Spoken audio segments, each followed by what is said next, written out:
اچھا جی، دعائیں قبلہ میں پڑھتے ہیں، حبنی اصبر علی حرب نارک فکیف اصبر علی فراقک۔ ہمیں تو پتہ ہی نہیں ہے کہ خدا کے وصال کا مطلب کیا ہوتا ہے، خدا کے فراق کا مطلب کیا ہوتا ہے۔ فرماتے ہیں کہ ہاں خدایا میں آتش جہنم کی تپش پر فرض کرو صبر کر بھی لیتا ہوں، لیکن تیرے فراق یہ میرے لیے قابل برداشت نہیں ہے۔ کیف یستدل علیک، دعائے عرفہ میں امام یہ فرماتے ہیں کیف یستدل علیک بما هو مفتقر فی وجودہ الیک۔ پالنے والے یہ دنیا کی یہ چیزیں زمین آسمان وغیرہ ان کی کیا حیثیت ہے کہ یہ تیرے موجودگی کی دلیل بن سکیں جو اپنی ہستی اور خلقت میں تیرے محتاج اور نیاز مند ہیں۔ کیف یستدل علیک بما ہوا مفتقر فی وجودہ الیک، ان چیزوں کو تیری دلیل کے طور پر کس طرح پیش کیا جا سکتا ہے جو اپنی ہستی میں اور وجود میں اور خلقت میں تیرے محتاج ہے۔ جو بات نے بات کہی وہی بیٹا بھی کہہ رہا ہے، الغیرک من الظہور ما لیس لک، کیا اس کائنات میں تجھ سے زیادہ کوئی آشکار چیز ہے؟ حسین کے نزدیک خدا سے زیادہ آشکار کوئی چیز نہیں ہے۔ اچھا، عرض کرنے کا مقصد یہ ہے کہ یہ لیستنقذا، ہم کس طرح امام کی شہادت سے کس طرح جہالت دور ہوتی ہے اور امام کی شہادت کے نتیجے میں یہ لوگوں کو آپ نے کس طرح یہ ضلالت اور گمراہی کی تاریکیوں سے نکالا، وہ صرف شہادت سے نہیں، یہ مقصد حاصل ہوگا اس عزاداری سے، اس عزاداری سے۔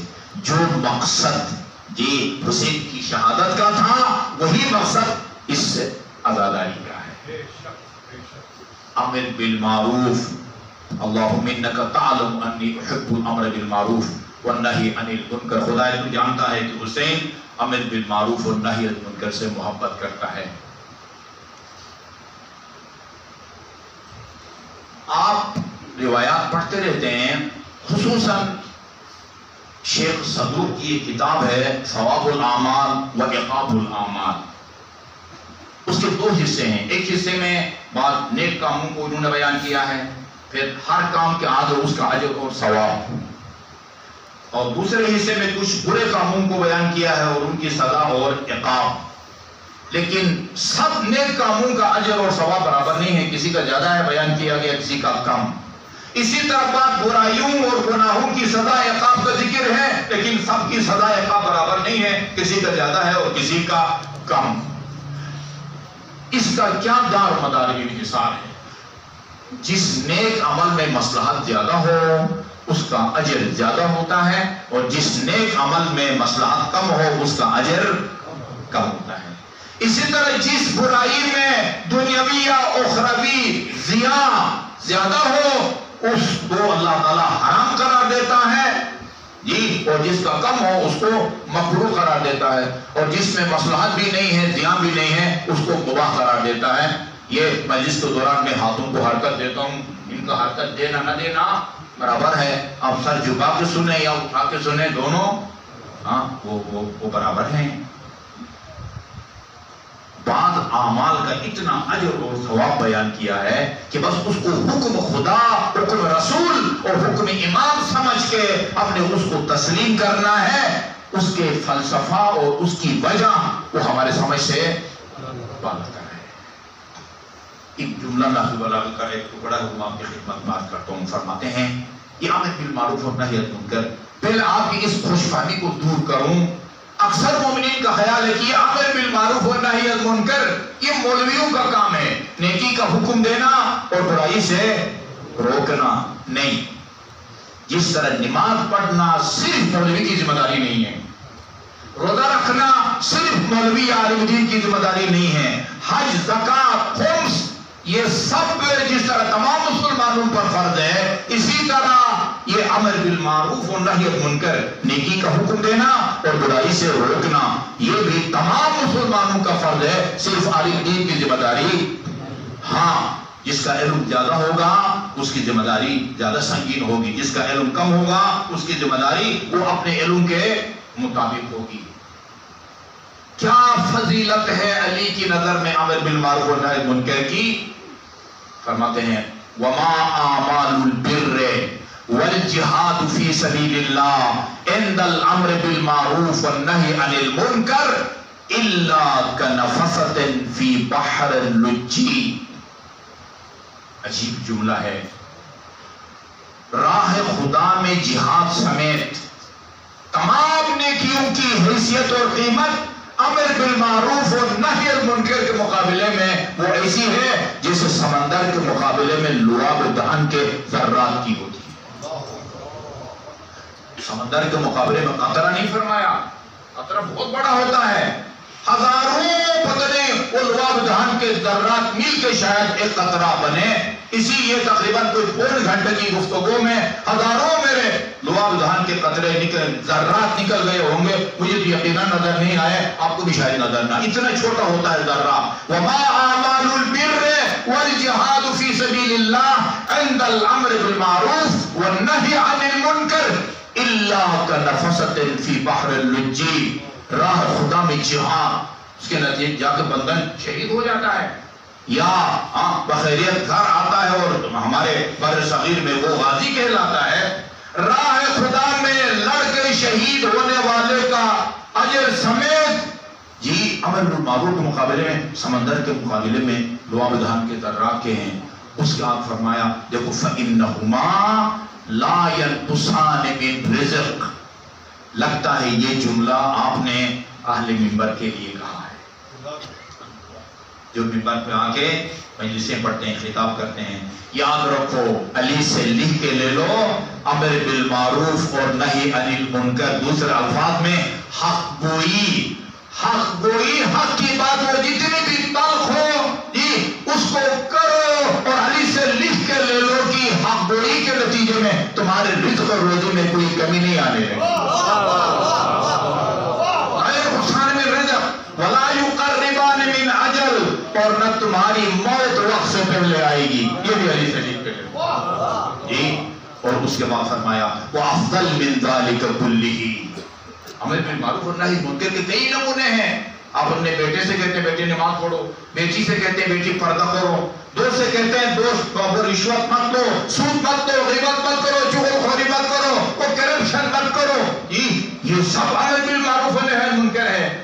امام فرماتے ہیں عمل بالمعروف اور نہی عن المنکر کی اقسام نمونوں میں سب سے بڑا نمونہ اور افضل عمل بالمعروف یہ ہے کلمت حق عند امام جائر. ظالم اور جابر بادشاہ حکمران کی آنکھوں میں آنکھیں ڈال کے حق کی بات کرنا, یہ سب سے بڑا عمل بالمعروف اور نہی عن المنکر.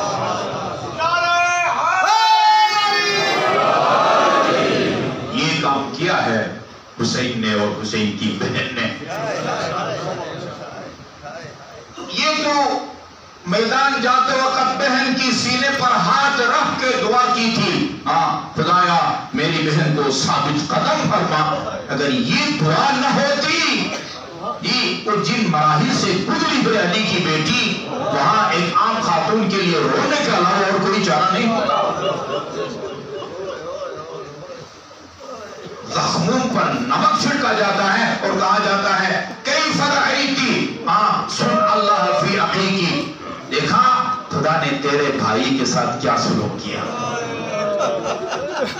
کیا جواب دیتی ہے ما رأیت الا جمیلا. تمہیں کسی اور کو ناگوار گزرا ہوگا, یہ میں نے جمیل ہی جمیل دیکھا ہے جی. خدا جو بھائی زیر خنجر کہتا ہے رضا بقضائک و تسلیما لامرک لا معبود سواک یا غیاث المستغیثین, یہ اسی حسین کی بہن ہے. یہ اسی حسین کی بہن ہے. آیت اللہ محمد حسین کاشف الغطاء, ان کی ایک کتاب ہے, چھوٹا سا کتاب جو ہے السیاست الحسینیہ.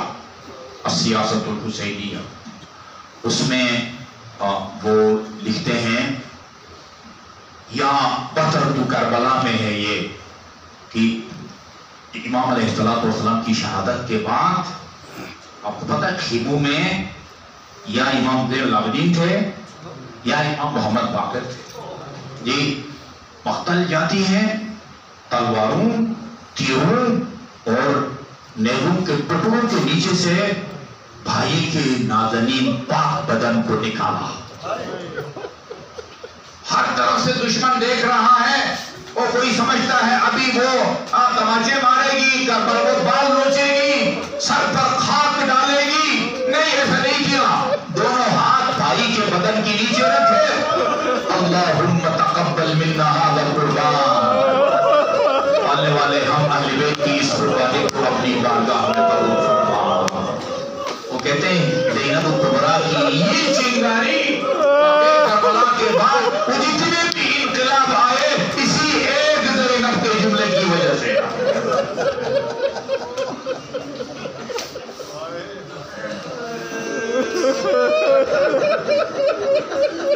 ظالم کے سامنے ولید کا دربار ہے. مروان جس کے بارے میں حسین نے کہا تو وہ ہے کہ جب تیرے باپ کے سلوک میں تھا تو اس وقت رسول خدا نے تجھ پر لعنت بھیجی ہے. جی، ولید کے دربار میں حسین بھی ہے اور مروان بھی ہے. اچھا جی، وہ معاویہ کے مرنے کی خبر دی اور یزید کی بیعت کا مطالبہ کیا. پہلے حسین نے اپنا تعارف کرایا. کہا پہلے میں اپنا تعارف کراتا ہوں کہ تم کس سے یزید کی بیعت کا مطالبہ کر رہے ہو. پھر یزید کا وہ تعارف کراتا ہوں جس کی بیعت کا حسین سے مطالبہ کیا جا رہا ہے. نحن اہل بیت النبوہ. ہم بھی فضائل پڑھتے ہیں اہل بیت کے.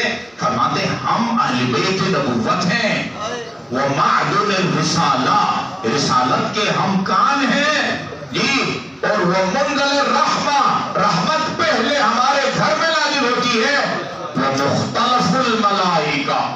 یہ عجیب جملہ ہے. جو لوگ اس مسجد فاطمہ کے قرب جوار میں رہتے ہیں نا اور 3 ٹائم نماز کے لیے آتے ہیں، یہ مسجد ان کے لیے مختلف ہے. آپ طالب علم ہیں، سکول، کالج، یونیورسٹی جاتے ہیں، یہ تعلیمی ادارہ آپ کے لیے مختلف ہے.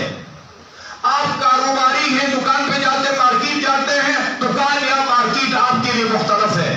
آپ زمیندار ہیں، کھیت میں جاتے ہیں، اپنے مربوں میں جاتے ہیں، وہ آپ کے لیے مختلف ہے. فرماتے ہیں تمہیں پتہ ہے ہمارا گھر فرشتوں کے آنے جانے کی جگہ ہے.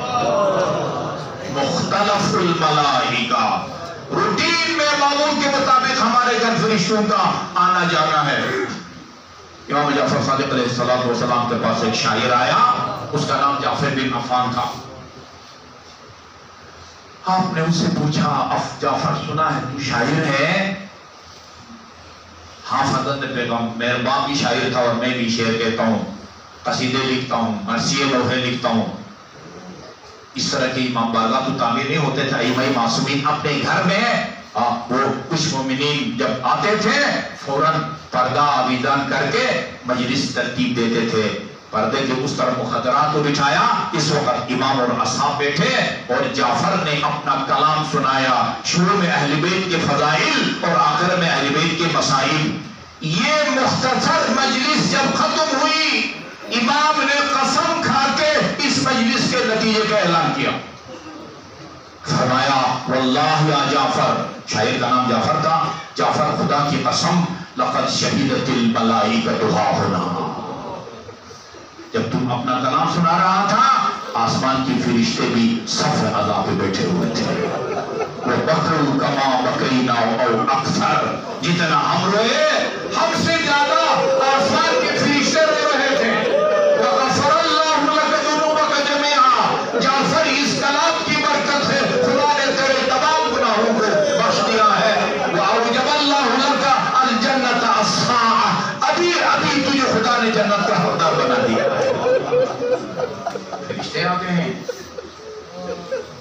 اہل سنت کے مشہور وہ تھے خوارزمی. انہوں نے اپنی کتاب مختصر السبط الشہید اس کے اندر لکھا ہے، دیکھیں ہمیں خدا کوئی بیٹا یا بیٹی دے، جب اس کی ولادت کو 1 سال گزر جائے ہم کیا مناتے ہیں؟ سالگرہ، خوشی مناتے ہیں، کیک کاٹتے ہیں. جی جب حسین کی ولادت کو 1 سال گزرتا ہے یہ لکھتے ہیں 12 فرشتے جن کے چہرے سرخ تھے پر پھیلائے ہوئے تھے. حسین کی ولادت کے 1 سال کے بعد رسول خدا کی خدمت میں آئے تعزیت و تسلیت پیش کرنے کے لیے۔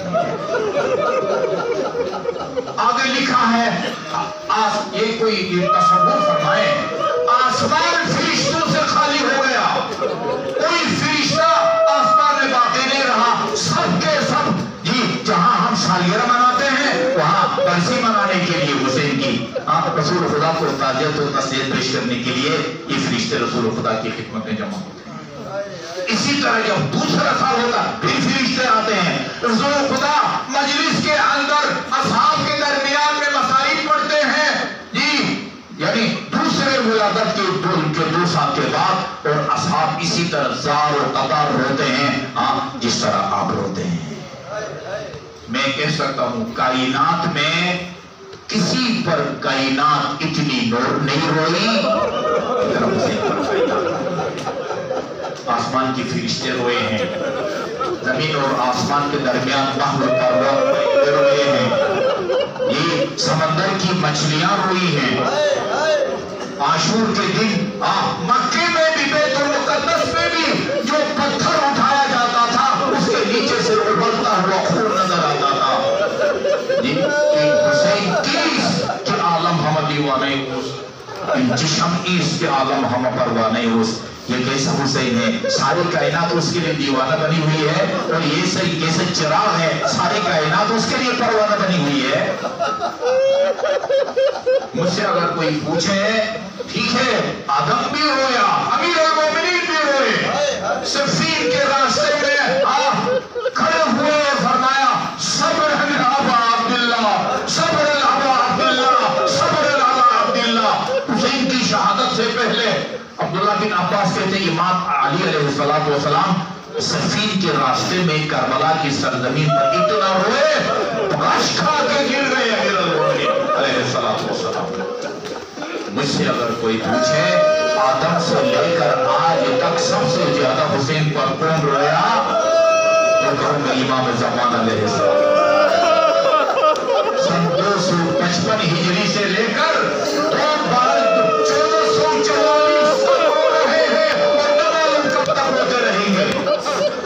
زیارت ناہیہ میں ایک جملہ ہے، فرماتے ایک میرے مظلوم جد امجد، یہ زمانہ میرے اور آپ کے درمیان میں حائل ہو گیا، آپ پکارتے رہے ہم من ناصر ینصرنا، عزاداروں یہ جملہ بہت سنایا جاتا ہے ہم کو، جو حساس جملہ اور مسائل کا طوفان ہے وہ یہ جملہ ہے حل من ذاق یذبان حل رسول اللہ، کہ کوئی نبی کی نواسیوں کے پردے بچائے، کوئی علی کی بیٹیوں کے پردے بچائے، میں آپ کے صدائی استغاثہ پر لبیک نہیں کہہ سکتا، لیکن میں مسائل کو بھولا نہیں ہوں، میں صبح بھی روتا ہوں شام کو بھی روتا ہوں، پھر میرے مظلوم جد امجد آپ عزادار بھی روتا ہے میں بھی روتا ہوں، مگر میرے رونے اور ان کے رونے میں فرق ہے، آپ عزادار جب روتا ہے نا اس کی آنکھوں سے پانی بہتا ہے، ابکی علیہ بدل تم معلومہ، میں آپ کی مظلومیت کو یاد کر کے خون کے آنسو رہتا ہوں۔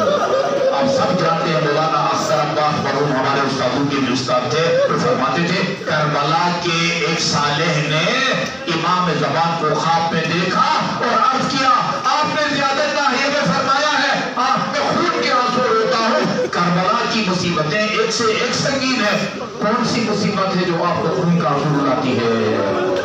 علمدار کی مصیبت جس نے حسین کی کمر توڑ دی، اکبر کی یاد شہادت کی جس کی وجہ سے حسین کہتے ہیں دنیا پر اب خاک ہے، اصغر قاسم اصحاب، فرمایا نہیں، پھر کہا خود امام حسین کی شہادت کو یاد کر کے خون کے آنسو روتے ہیں، فرمایا نہیں، یہ سارے شہداء اگر زندہ ہوتے اور اس مصیبت کو دیکھے وہ بھی میرے ساتھ خون کے آنسو روتے۔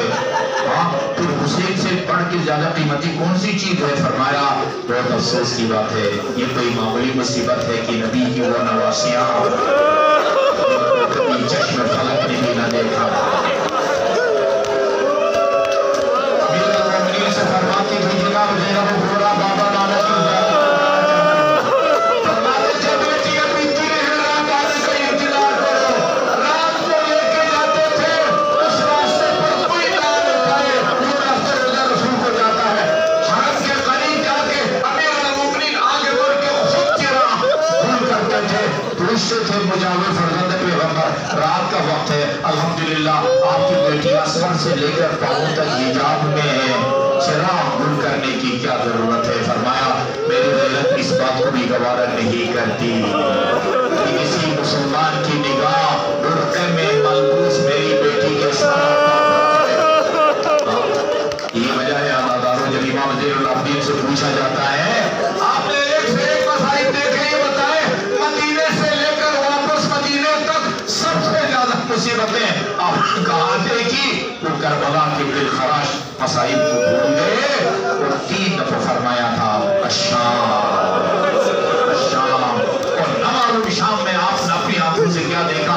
ایک مرتبہ براہ راست یزید سے مخاطب ہو کے فرمایا الا متى تحقق عمتي یزید یہ تو کب تک میرے سامنے میرے پھوپھی کی توہین کرتا رہے گا؟ کب تک اپنی آنکھوں سے تو پھوپھی کی توہین کرتا رہوں گا؟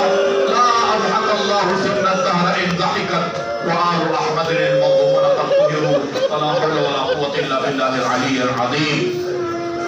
مومنین کرام، مریضوں کی شفا یابی، حاجت مندوں کی حاجت روائی، وطن عزیز کی سلامتی اور اس کے استحکام کی نیت سے 5 مرتبہ ایک کریمہ کی تلاوت کی درخواست کروں گا. بسم اللہ الرحمن الرحیم. امن یجیب المضطر اذا دعاہ ویکشف السوء، امن یجیب المضطر اذا دعاہ ویکشف السوء، امن یجیب المضطر اذا دعاہ